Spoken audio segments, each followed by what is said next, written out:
Hello, folks. I thought I'll make a video on the quad. It's been a while that I made a video uh, documenting my thoughts on how to create a quad. But I think it's going to be just a reiteration of the rules that we've been following. Uh, and I think it's probably useful for folks who have very recently started looking at the quad. Uh, Interestingly, this is TradingView, and I'm looking at a CL chart. Uh, and although I'm talking about a quad, but for resolving some confusion around which moving averages should we look for primarily, I have actually reduced the number of lines here, and with that in mind, I also reduced the number of waves that we have here. So there are three waves here, and if you notice, I have an ATMA, which is this thin line, which again is not part of the wave groups that we consider. What's missing here is the 40 EMF. I have removed this 40 EMF from this main chart, and likewise the 840 cross, which is usually there on this indicator, is also removed.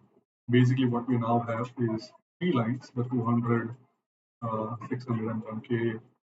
We don't need to know which is what, but we are now correspondingly only left with three waves, uh, which is again 8 cross of the 200, 600, 1K, and which is why we have one, two, and three.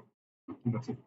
So, the reason why I removed them is because removed the 40 is because again 40 is a far more flexible line, and we want to reduce the noise that the 40 can generate along with the 8 EMF. So that's the simple reason, and which means that you can now redefine the quad as a trial, right? It doesn't really matter. So with the three moving averages, uh, we are still going to focus on the top line for a long and a bottom line for a short.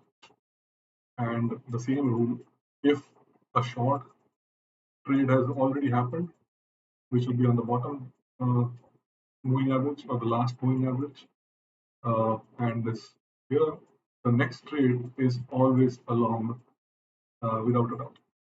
Okay, so which means that on this chart, uh, the long was here, right? This is the long, and this is the level, right? So, and I think that's the moot point. Uh, the moot point is that we really want to focus on the entries and uh, have the patience to basically wait for the right opportunity, which is basically, I mean, these are kind of, you know, these are places where you may FOMO in because because the previous trade was a short, so you want to go for a long, and you want to then focus on the first moving average or the topmost moving average as your entry point. And when the price comes towards it, we are interested in looking at the opportunity. But if you notice what happens below, the waves are not crossing. Only the first wave crossed and then it kind of came back down. And only when all three waves crossed is when, yeah. So there are times when you would only put these opportunities, which we should avoid, obviously. We are human, but uh, once you kind of glance down on the wave, you will realize that you don't need to really FOMO into this opportunity. Just wait patiently, and the opportunity will come because once a short happens, a long is going to happen. We just don't know when. So that's that. Now let me just quickly zoom out of this. Uh,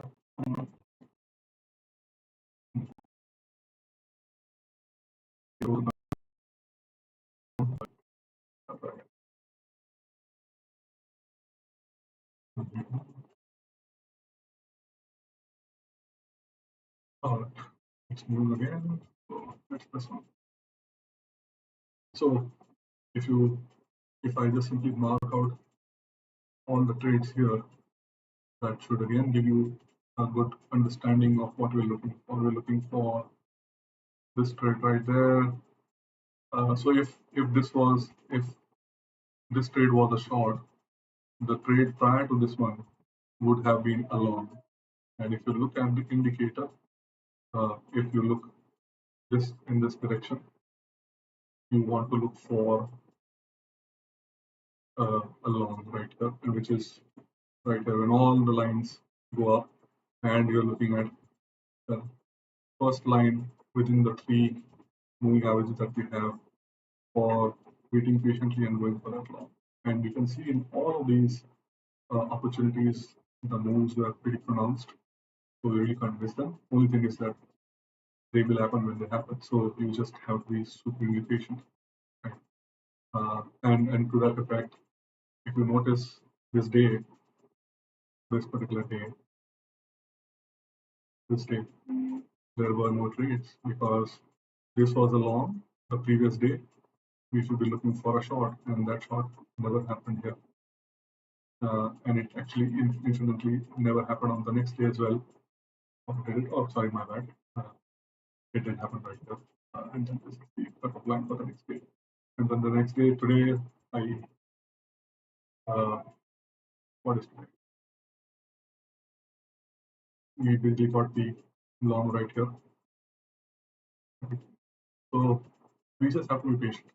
The other way to kind of approach this patience game is I'm looking at a 1 minute, I'm looking at a 3 minute chart. You can speeden up the opportunities by looking at a shorter time frame, right? So basically, it also means that I can now switch this to a 1 minute chart and maybe look at more opportunities. Let's see.